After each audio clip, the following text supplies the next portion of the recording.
Good morning students. आज जो मैं आपको पाठ पढ़ाने जा रही हूँ उसका शीर्षक है पक्षी रक्षक। पक्षी रक्षक एक ऐसे बच्चे की कहानी है जो पक्षियों से तो बहुत प्रेम करता था लेकिन पढ़ाई लिखाई से दूर भागता था। तो आए पढ़कर देखें। इसका सारांश रूप में आपको सार रूप में बताती हूँ। वो जो बच्चा था जिसका नाम सिरिल था वो स्कूल नहीं जाना चाहता था। उसके कारण उसकी माता जो फिशर थी, श्रीमती फिशर, वो बहुत ही परेशान हो जाती थी। उसे भेजना चाहती थी लेकिन वो नहीं जाता था। बहुत समझाने पर भी वो स्कूल जाने की वो तैयार नहीं होता था। उसकी जब छोटा था तो ज़बरदस्ती डांट डपट के भेज देते थे। अब उसकी आयु 11 वर्ष की हो गई थी, यानी 11 साल का वो हो गया था। तो उससे मैं उसे डांटना डपटना समझाना कुछ भी काम नहीं आ रहा था। उसके पिता भी उसे बहुत डांटते थे इस बात के लिए, लेकिन माँ जो है उसे प्यार से ही समझाती थी। एक बार उनके घर पर डॉक्टर गोपाल राव आए हुए थे, इंडिया से गए हुए थे, और तब उन्होंने उनके सामने ही उस बच्चे ने स्कूल जाने के लिए मना कर दिया। तब दोनों माता पिता को बहुत शर्मिंदगी महसूस हुई कि उनका बच्चा ऐसे कर रहा है, वो भी राव के सामने। तब राव ने कहा कि कोई बात नहीं, ऐसा होता है। फिर उन्होंने जब बच्चा केक खा रहा था तो उस बच्चे से उन्होंने उस बात करना की सोची और कहा उससे कि जब मैं तुम्हारे बराबर था, छोटी आयु का था, तब मैं भी तुम्हारी तरह जिद करता था, स्कूल नहीं जाना चाहता था, मुझे स्कूल जाना अच्छा नहीं लगता था और पक्षियों से ही प्रेम करता था। ये बात सुनकर बच्चा जो था, क्योंकि उसके मन की बात हो रही थी कि उसी की तरह के ये दिखाई दे रहे हैं बुजुर्ग आदमी, तो वो उनकी बात को सुनने लगा। तब उस बूढ़े आदमी ने बताया कि मुझे बहुत अच्छा लगता था पेड़ों पर चढ़कर घोंसलों में झाँकना। उसे बड़ा बच्चे को अजीब लग रहा था कि ये बूढ़े जो व्यक्ति हैं ये भी पेड़ों पर चढ़ते थे बचपन में, लेकिन उसे उनकी बातों में अच्छा लग रहा था। डॉक्टर राव जो है उसे ये पता चला कि न्यूजीलैंड यहाँ पर पक्षियों के लिए ही भाषण देने के लिए आए हैं, उनको इसीलिए बुलाया गया है। तो बच्चा उससे और अधिक प्रभावित हुआ। चाय के बाद से डॉक्टर राव ने सिरिल को अपने कमरे में ले गए और पक्षियों पर लिखी हुई किताबें उसको दिखाई। उसमें चित्रों को देखने वो लगा बच्चा, और उसने एक चित्र को देखकर कहा, इस पक्षी को मैंने देखा है। इस बात को डॉक्टर राव मानने को तैयार नहीं थे, क्योंकि उन्हें पता था ये दुर्लभ पक्षी है, नहीं मिलेगा। लेकिन वो बच्चा भी मानने को तैयार नहीं था कि उसने नहीं देखा है। उसने भी जिद पकड़ ली कि मैंने ऐसा ऐसा पक्षी देखा है, और वो दोनों ही जिद करने लगे। तब उन्होंने कहा कि तुम्हें भ्रम हुआ होगा, लेकिन वो नहीं मान रहा था। तब उन्होंने कहा चलो मैं तुम्हारे साथ चलता हूँ और मुझे तुम वो पक्षी दिखाओ। शाम के समय वो लोग गए। बलूत के पेड़ के निकट पहुंचकर सिरिल ने उत्साहपूर्वक कहा, देखिए वह रहा उनका घोंसला। डॉक्टर राव ने अपनी दूरबीन निकाली और उस घोंसले में झाँक कर देखने लगे। कहीं तुम्हारे रॉबिन अभी सो तो नहीं रहे, उन्होंने कहा। उनकी आंखें घोंसले पर ही चिपकी हुई थी। अचानक डॉक्टर राव बड़बड़ाए, चुप रहो, लो एक आया। शाम के धुंधलके में सिरिल ने देखा एक काला पक्षी घोंसले के आसपास घूम रहा है। कुछ देर बाद दूसरा घोंसले से बाहर निकला। मैंने आपसे कहा था ना, वो कहने लगा सिरिल, कि यहाँ पर आप देखो ना, ये 2 पक्षी हैं। सिरिल ने बहुत ही उतावलेपन से उनसे कहा। डॉक्टर राव चुपचाप पक्षियों को तब तक देखते रहे जब तक वे वापस घोंसले में नहीं चले गए। इस तरह से और डॉक्टर राव विचारों में खो गए। सिरिल, तुमने ठीक ही कहा था। अच्छा अब चलो, कल सवेरे आएंगे। अगले दिन डॉक्टर राव सिरिल के साथ प्रभात काली, बहुत सवेरे, अर्ली मॉर्निंग ही उठकर पैदल ही बलूत के पेड़ के निकट जा पहुँचे। सिरिल प्रसन्न था। आज डॉक्टर राव को की एक दूसरी दूरबीन उन्होंने सिरिल को दे रखी थी। थोड़ी देर में सवेरा हो गया। पक्षी चहचहाने लगे, अपने अपने घोंसलों से निकलकर बाहर आने लगे। काले रॉबिन भी बाहर निकले। तुरंत ही डॉक्टर राव और सिरिल ने अपनी दूरबीनें उन पर फोकस कर दी। कुछ देर बाद डॉक्टर राव चिल्लाए, सिरिल, वाह, ये तो वास्तव में ही काले रॉबिन ही हैं। अब जरा पेड़ पर चढ़कर उनके घोंसले में तो झाँको। सिरिल जल्दी से पेड़ पर चढ़ा और उसने बताया, वहाँ 2 अंडे हैं। फिर उसने और अन्य पेड़ों पर भी जाने को कहा और वहाँ से भी अंडे देखने को कहा। डॉक्टर राव ने अपनी काली डायरी में सारा नोट करते रहे, वो जो सिरिल उन्हें बता रहा था। जब वे घर दोपहर पहुँचे तो बहुत दिन निकल आया था। उसके मम्मी पापा जो है फिशर जो है उत्सुकता बस उनको देख रहे थे, इंतज़ार कर रहे थे। यहाँ पर डॉक्टर राव का वह आखिरी दिन था।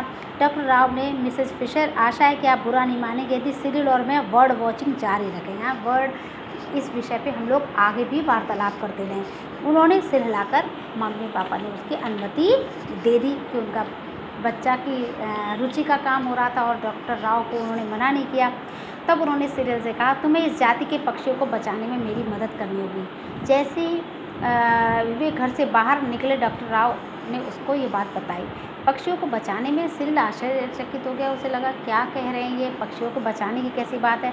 तब उन्होंने कहा हाँ, जो तुमने पक्षी देखे हैं ये चाथास द्वीप के काले रॉबिन हैं। अभी तक तो हमें यही पता था कि ये नर और 3 मादा ही बचे हुए हैं, शेष बचे हैं। वे न्यूजीलैंड के पूर्व में जो मंगारे द्वीप है वहाँ पाए जाते हैं। यदि उनका ख्याल न रखा गया तो ये पक्षी अपनी संख्या बढ़ाए बिना ही मर जाएंगे और पृथ्वी में फिर काले रॉबिन पक्षियों का अभाव हो जाएगा, उनका नाम ही मिट जाएगा। ये बात राव ने बड़े ही चिंता के स्वर में सिरिल को बताई। सिरिल ने परेशानी से पूछा, क्या हमारे काले रॉबिन भी मर जाएंगे? उन्होंने कहा हाँ, लेकिन हम उन्हें मरने नहीं देंगे, हम उन्हें जैसे भी होगा बचाएंगे।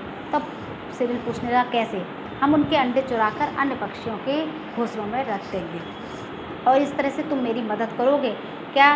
उन्होंने कहा उन अंडों को रखने, उन्होंने कहा क्या अभी जाकर अंडे उठा लाऊं? हाँ, लेकिन तुम सावधानी से। और उसके नंगे हाथों में अंडे उठाने से खतरा है। क्यों? रॉबिन के अंडे बहुत छोटे और नाजुक होते हैं। सीले और गंदे हाथों से अगर पकड़ो तो कीटाणु उसमें प्रवेश कर जाते हैं, अंडा खराब हो जाता है। फिर उन्होंने उसके हाथ में कुछ दिया, जिससे उसने हाथ साफ़ किए, धुलवाए उसे, फिर पोंछे दिए। फिर एक चम्मच जैसी चीज़ से छोटा डिब्बा निकाला और उनमें से कीटाणुनाशक दवाई से धुले हुए थे। अंत में अपनी मोटी डायरी की मदद से डॉक्टर राव ने सिरिल को 2 घोंसले बताए कि इसमें से अंडे निकाल के वहाँ पर रख दो। सिरिल ने उनके आदेशों का पालन किया और धीरे धीरे 2 अंडों को फुदकी के 2 घोंसलों में रख दिया। जिन पेड़ों पर ये घोंसले थे उन पर निशान लगा दिया। अब उन्होंने कहा काले रॉबिन का घोंसला तोड़ दो। तो सिरिल आश्चर्यचकित हो गया। उन्होंने कहा हाँ, क्योंकि ये दोबारा से अंडे देंगे तो नए घोंसले में ही अंडे देते हैं और अब इनका घोंसला टूट जाएगा तो फिर ये नया घोंसले का निर्माण करेंगे और उसमें वो अंडे देंगे। सिरिल ने चैन की सांस ली कि चलो इसलिए तोड़ना। पहले वो समझ नहीं पा रहा था कि क्यों घोंसले तोड़ने पड़े। फिर वो लोग ये सब करके वापस आए। तब डॉक्टर राव ने कहा काश मैं यहाँ ठहरकर काले रॉबिन के परिवार को बढ़ता देख सकता, लेकिन ऐसा करना मेरे लिए असंभव है। सिरिल, तुम्हें इस प्रयोग को पूरा करने के लिए बहुत काम करना पड़ेगा। और सिरिल, जो कि पक्षियों से बहुत प्यार करता था, उसने कहा हाँ, मैं उनको बचाने के लिए आपकी पूरी मदद करूँगा। आने वाले दिनों में श्रीमती फिशर को कोई आश्चर्यजनक बातें देखने को मिली। कुछ दिनों के बाद की बात है, संसार के अनेक भागों से उनके पास पक्षी प्रेमियों के पत्र आने लगे। अब पक्षी प्रेमी जो है पत्र लिखने लगे जो पक्षियों से प्रेम करते हैं। पक्षी विशेषज्ञों ने उन्हें सिरिल जैसे पुत्र के माता पिता होने के लिए बधाई भी दी। सबसे विस्मयजनक बात तो तब हुई जब श्रीमती और श्री फिशर ने एक समाचार पत्र में सिरिल का चित्र देखा।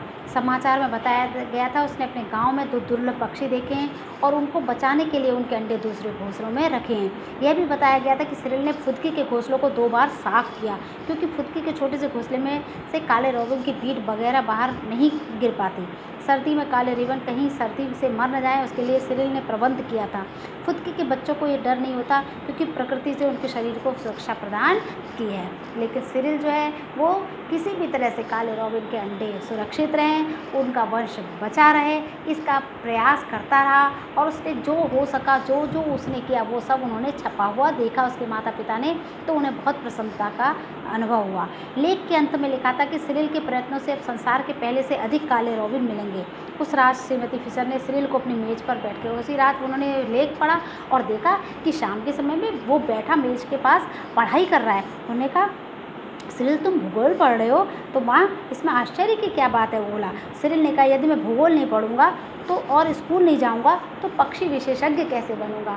और इस तरह से उन पक्षियों के बचाने की जो प्रेरणा डॉक्टर राव ने उसे दी थी, उससे उसने पक्षियों को ही नहीं बचाया, अपितु उसकी पढ़ाई के प्रति भी रुचि जागृत हो गई, क्योंकि उसे समझ में आ गया कि अगर उसे पक्षियों के लिए कुछ करना है तो पढ़ाई भी अवश्य करनी होगी, क्योंकि बिना पढ़ाई के कुछ भी कर पाना संभव नहीं है, चाहे वो किसी भी क्षेत्र में ही क्यों ना हो।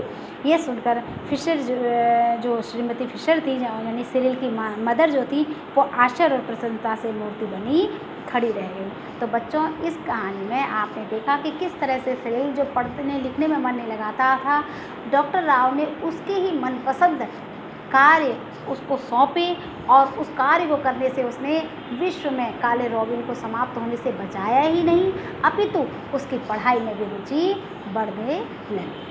तो इसलिए बच्चों, आपको समझ में आ गया होगा, पढ़ाई हमारे जीवन के लिए बहुत ही आवश्यक है। चाहे आप खेल में जा रहे हैं, चाहे आप किसी भी क्षेत्र में जाना चाहें, बिना पढ़ाई के आपको कोई भी क्षेत्र में जो है वो आपकी उन्नति नहीं हो सकती, आप वहाँ पर आगे नहीं बढ़ सकते। इसलिए पढ़ाई हमारे जीवन में बहुत ही आवश्यक है।